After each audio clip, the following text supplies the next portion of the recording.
iPhone 16e. Alors E pour économie ou E pour éclater? Claqué au sol. Bah écoutez, découvrons ça ensemble dans cette vidéo, c'était une intro punchy hein. Je vous propose de découvrir ce qu'on va garder des iPhone 16 dans cet iPhone moins cher et ce qu'on ne va pas garder des iPhone 16 dans cet iPhone moins cher. Déjà partons du postulat, il y a 250 € de différence entre cet iPhone 16e et l'iPhone 16 classique. Alors ce qu'on garde, c'est le design des iPhone 16. Terminé l'époque de la gamme SE qui reprenait des vieux designs d'iPhone et puis on n'en pouvait plus d'avoir honte dans la rue de se trimballer avec un vieux machin dans la main. Apple le dit et le signe, c'est un iPhone 16e.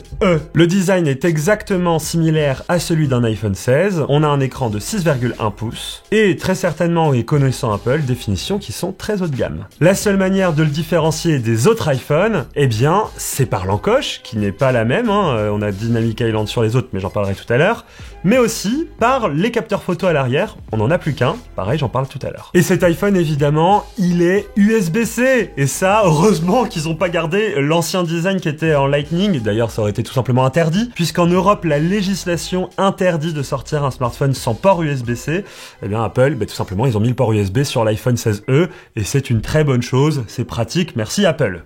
Ce qu'on garde également, c'est la puce A18 héritée des iPhone 16. C'est une super nouvelle, cette puce elle est extrêmement performante et donc là à ce niveau on a un bon rapport performance-prix. Avec ça l'iPhone 16e va pouvoir tout faire tourner sans souci et on l'espère vous durer des années. C'est un processeur qu'on a vraiment apprécié sur la génération des iPhone 16 et on est très content qu'il le réutilise tel quel sur ces smartphones un peu moins chers. L'autre bonne nouvelle, c'est qu'on garde l'écran OLED de l'iPhone 16, mais attention, il y a une petite différence si on regarde au niveau de l'encoche. Et oui, il faut bien qu'on différencie l'iPhone moins cher des iPhones plus chers. L'iPhone 16e garde une encoche un peu à l'ancienne, c'est-à-dire qu'on n'a pas accès à Dynamic Island sur cet iPhone. C'est un compromis que fait Apple. Je suppose que c'est une manière de réutiliser leurs anciennes technologies d'intégration de Face ID et d'écran, et ça permet de réduire les coûts. Par contre, c'est la première fois que sur un iPhone entrée de gamme type SE ou iPhone 16e,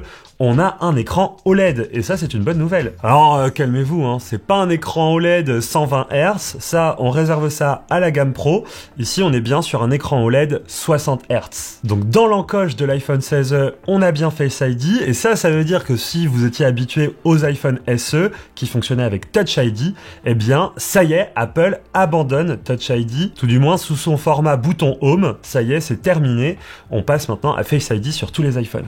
On garde également un gros avantage maintenant qui s'est forgé chez Apple, c'est la recharge MagSafe en Qi 2. Vous connaissez sûrement le principe, hop, Apple met quelques petits aimants à l'arrière des iPhones, et ça vous permet de fixer votre iPhone n'importe où, et si ce support permet de recharger sans fil, et bien votre iPhone se recharge sans fil, et ça c'est plutôt pas mal. À titre personnel, je suis assez étonné qu'ils aient gardé cette fonctionnalité.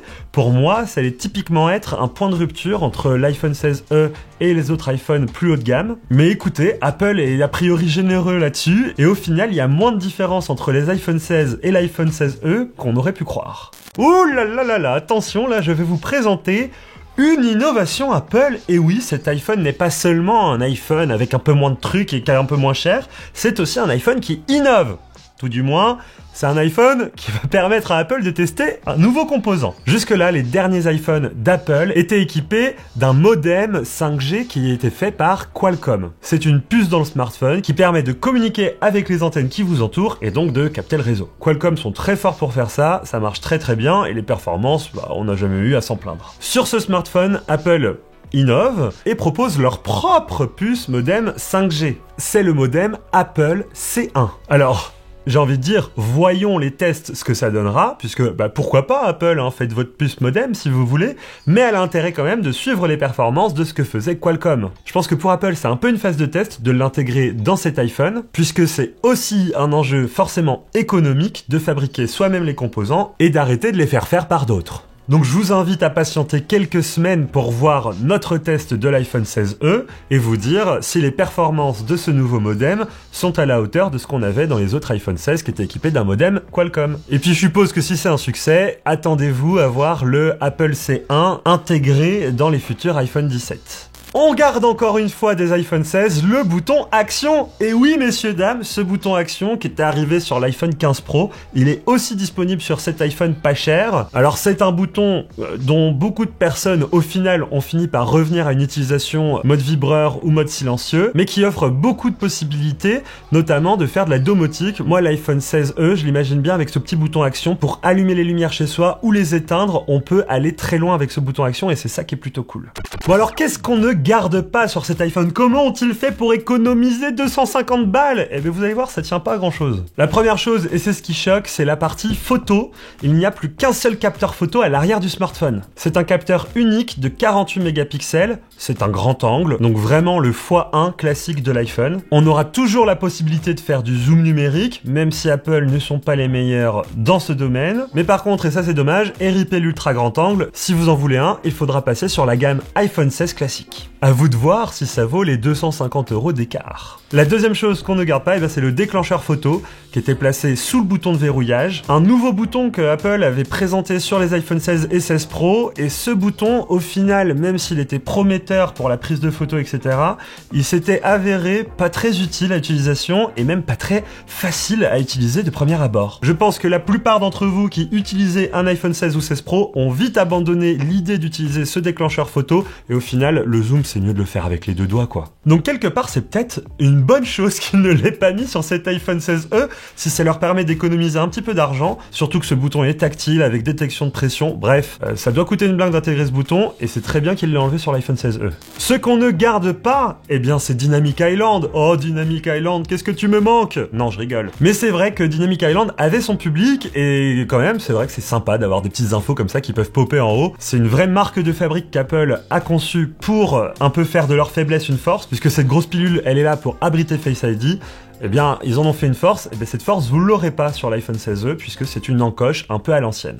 Bon, quoi penser de cet iPhone 16e? Eh bien, écoutez, on est assez séduit par cet iPhone, parce qu'il vient directement concurrencer l'iPhone 16, qui était assez cher. À 969 €, l'iPhone 16 proposait beaucoup de choses, mais avec 250 € de moins, l'iPhone 16e conserve quand même beaucoup de points forts de l'iPhone 16. On perd simplement de la polyvalence photo et le bouton caméra contrôle, et Dynamic Island, mais ça, j'ai envie de dire, c'est pas grave, parce que les utilisateurs Apple, ils avaient l'habitude de composer avec ça. Alors il y en a beaucoup qui vont dire ouais c'est trop cher, attends l'iPhone SE il était beaucoup moins cher, autour des 500 €, pourquoi ils ont été l'augmenter autant?